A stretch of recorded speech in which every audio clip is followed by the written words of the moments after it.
y revestido de mucosa que se une a la faringe con el estómago. Su función es conducir el alimento al estómago durante la deglución y facilitar activamente su tránsito. Además, impide el reflujo del alimento hacia la faringe.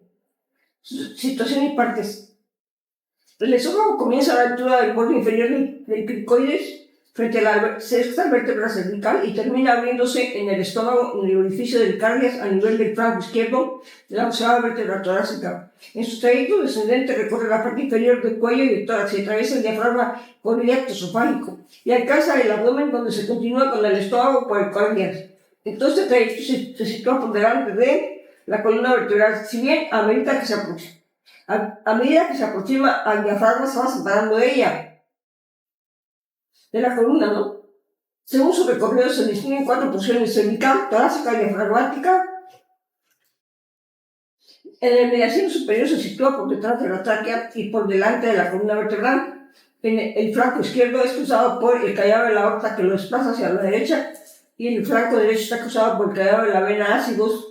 En el mediastino posterior el esófago desciende entre las pleuras mediastínicas por detrás de la bifurcación traqueal, el bronquio izquierdo y el pericardio que reviste la aurícula izquierda por delante de la columna torácica, de la que se va separando debido a que la aorta descendente se coloca progresivamente entre ellos. El conducto torácico desciende adosado a la cara posterior del esófago. La porción diafragmática atraviesa el hiato esofágico y es muy corta, aproximadamente 1 centímetro, y se sitúa a nivel de la 10ª vértebra torácica por delante y por encima del orificio aórtico. La porción abdominal es corta, a unos 2 centímetros, y ocupa el espacio supramesocólico. Por detrás del lobo izquierdo del hígado está cubierta de peritoneo, excepto por detrás, donde se apoya directamente sobre el pilar izquierdo del diafragma. En cirugía se suele dividir el esófago en 3 partes. El proximal, formado en su tercio superior hasta el callado de la aorta. El esófago medio, formado por el tercio medio del esófago, desde el borde superior del callado de la aorta a la bifurcación traqueal. El esófago está formado por el tercio inferior restante del esófago. Forma. El esófago tiene una longitud media que está muy relacionada con la talla y es de unos 25 centímetros en el varón y 23 centímetros en la mujer. Desde el lado inferior a la entrada hasta 15 centímetros y hasta el cardias entre 40 y 45 centímetros. La longitud del esófago tiene interés para realizar adecuadamente un sondaje gástrico, por ejemplo, cuando a causa de una intoxicación debe procederse a un lavado del estómago. Y abdominal, la porción cervical se extiende desde su origen hasta el orificio superior del tórax y ocupa el espacio visceral del cuello, donde se dispone inmediatamente por detrás de la tráquea, a la que se adhiere inmediatamente a la vaina visceral que los envuelve. El conducto esofágico no es rectilíneo ni tiene un calibre uniforme. El trayecto del esófago presenta una serie de curvas tanto en el plano sagital como en el frontal. En el plano sagital, el esófago se adapta a la curvatura de la columna y es, en consecuencia, ligeramente cóncavo hacia adelante. En el plano frontal, el esófago es primero vertical y luego se ubica en la línea media y luego a la altura de la vértebra T4. El callado de la aorta lo desplaza inmediatamente hacia la derecha y finalmente, cuando la aorta se ha hecho posterior al esófago, este se desvía hacia la izquierda hasta su terminación. El diámetro del esófago presenta 3 estrechamientos importantes: el cricoideo, aórtico, bronquial y diafragmático. El estrechamiento cricoideo se encuentra a nivel de la unión con la faringe y está producido por la contracción tónica del esfínter esofágico superior. El estrechamiento aórtico bronquial, que se debe a la relación íntima entre el callado de la aorta y el bronquio izquierdo. El estrechamiento diafragmático, que se extiende hacia el cardias, y se debe al mecanismo del esfínter esofágico inferior. Relaciones topográficas. La pared esofágica es gruesa y su estructura obedece al esquema general de organización en capas de tubo digestivo, que de dentro a afuera encuentran la mucosa muscular y la fibrosa. La mucosa rosácea es más pálida que la de la faringe y el estómago, y está constituida por un epitelio plano estratificado. La zona de transición con la mucosa gástrica es la línea Z y presenta pliegues longitudinales que recorren toda la luz del esófago y se transforman en reposo en una hendidura muy estrecha y de aspecto seriado. Se observa bien con esofagoscopía. La submucosa es rica en vasos y nervios, Contiene las glándulas esofágicas que se abren a la luz, atravesando la mucosa y producen un moco que lubrica y protege la pared al tiempo que facilita el tránsito de los alimentos. La musculatura está formada por fibras estiradas en su extremo superior, lisas en el inferior y entremezcladas en la parte media. Se organizan en el extracto interno de las fibras circulares y otro extremo externo de las fibras longitudinales. Las fibras circulares continúan las del músculo cricofaringeo y las de abajo se confunden con las fibras circulares y oblicuas del estómago. Las fibras longitudinales se originan en los dos haces, en la placa del cricoides, tendón cricoesofágico, los cuales descienden oblicuamente hacia atrás y a poca distancia de su origen y se expanden en toda su longitud del esófago. Debido a esta disposición de las fibras en la parte posterior y más alta del esófago, hay fibras longitudinales. Esta es una zona débil donde pueden formarse divertículos esofágicos. En la mucosa se encuentra el plexo nervioso submucoso y en la muscular el plexo mientérico.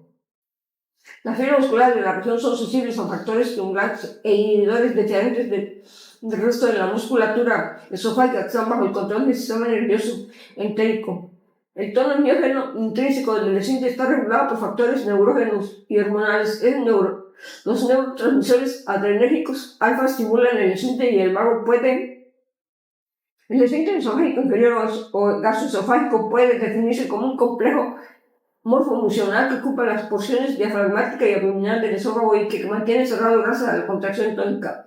El extremo inferior del mismo, evitando el reflujo del contenido gástrico. El esfínter se abre al descender la onda peristáltica que propulsa el bolo alimenticio o el esófago, como sucede con otros esfínteres fisiológicos. Las fibras musculares de la región son sensibles a factores estimulantes e inhibidores diferentes del resto de la musculatura esofágica, que está bajo el control del sistema nervioso entérico. Todo el miógeno intrínseco del esfínter está regulado por factores neurógenos y hormonales. Los neurotransmisores adrenérgicos alfa estimulan el esfínter y el vago puede excitar el nivel de tono esfinteriano. Las sustancias como la gasolina, la motilina o la sustancia P estimulan el tono. La colesteatina, el glucago, la BIP, la secretina y el óxido nítrico relajan el esfínter. Algunos autores han descrito una disposición especial helicoidal de las fibras musculares a este nivel que contribuiría al mecanismo de cierre. Además, fibras del hiato esofágico se contraen durante la inspiración, contribuyendo a cerrar el orificio, acción a la que contribuyen los abundantes espectros venosos de esta zona. Arterias. El esófago es irrigado por arterias esofágicas de distinta procedencia. El esófago cervical recibe ramas esofágicas de la arteria de la inferior. El esófago torácico es vascularizado por ramas esofágicas de la aorta torácica descendente.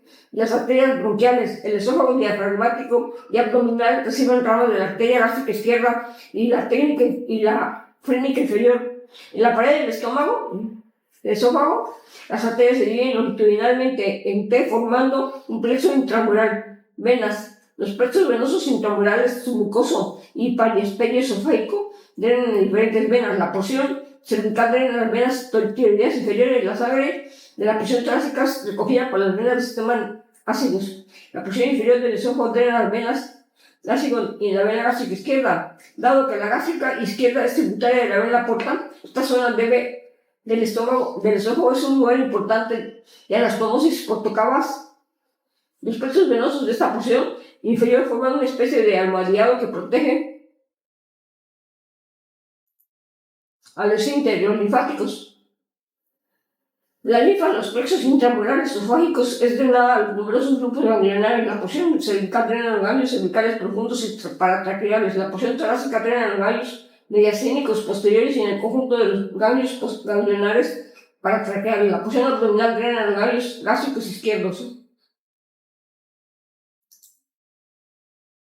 Inervación. Los nervios esofágicos proceden del vago y de la cadena simpática laterovertebral.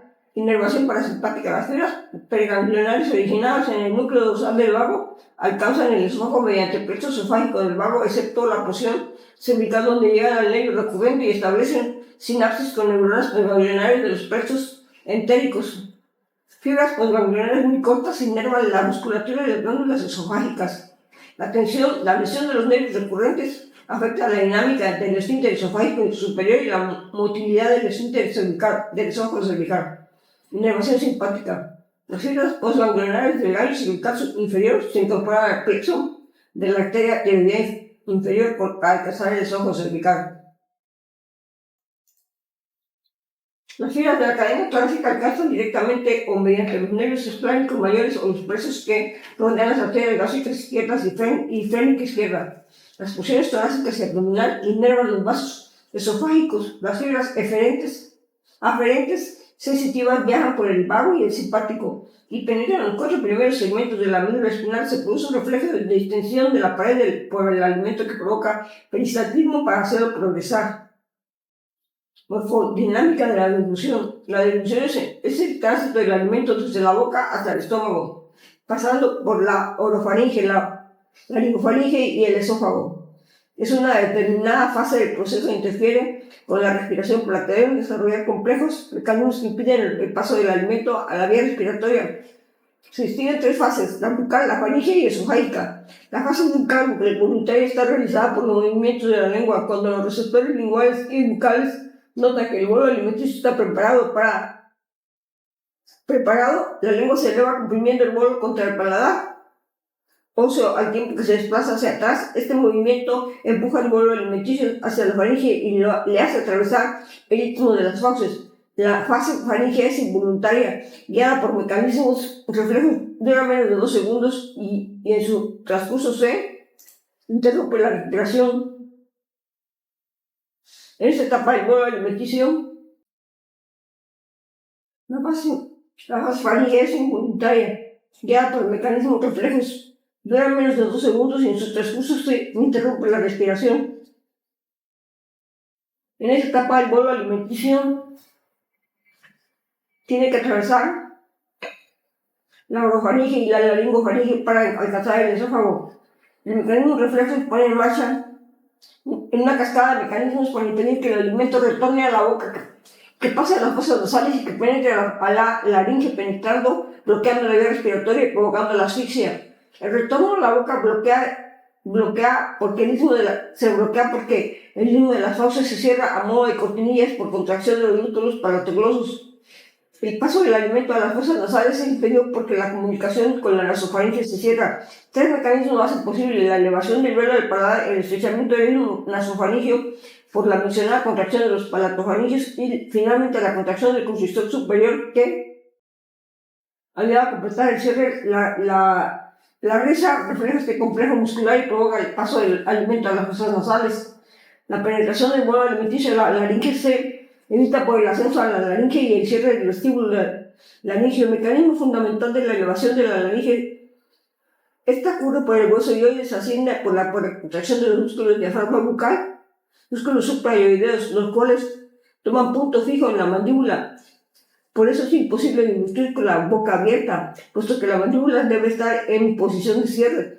Al ascender el ioides, el bloque laringeo es arrastrado y se oculta bajo la base de la lengua, lo que provoca fluidamente que la epiglotis se vea empujada hacia atrás como una tapadera que puede entrar a la laringe. Al tiempo, los pliegues altenoepiglóticos se aproximan a la línea media cerrando activamente el vestíbulo laringeo. A este respecto es interesante señalar que las extirpaciones de la epiglotis postumores laringeos no interfieren con la dilución, poniendo de relieve que su papel es secundario para evitar el paso del alimento a la vía respiratoria. Los líquidos y la saliva deglutidas descienden por los senos piriformes. La fase esofágica comienza cuando la contracción de la pared faringea termina y se relaja el esfínter esofágico superior, pasando el bolo alimenticio al interior del esófago. El bolo desciende ayudado por las ondas peristásicas que se propagan por la pared. Finalmente, el esfínter esofágico inferior se relaja y el alimento pasa al estómago. Si el bolo alimenticio es grueso, la pared esofágica se distiende en algunas zonas y excita los plexos entéricos, provocando reflejos locales o vagales que originan nuevas ondas peristálticas que hacen ondas peristálticas para hacer avanzar el contenido. La fase esofágica comienza cuando la contracción de la pared faríngea termina y se relaja con el esfínter esofágico superior, pasando el bolo alimenticio al interior del esófago. El bolo alimenticio, ayudado por las ondas peristásicas que se propagan por su pared Finalmente, el esfínter esofágico inferior se relaja y el alimento pasa al estómago. Si el bolo alimenticio es grueso, la pared esofágica se extiende en algunas zonas y excita los plexos entéricos provocando reflejos vocales o vagales que originan nuevas ondas peristáticas que hacen ondas peristálticas para hacer avanzar el contenido.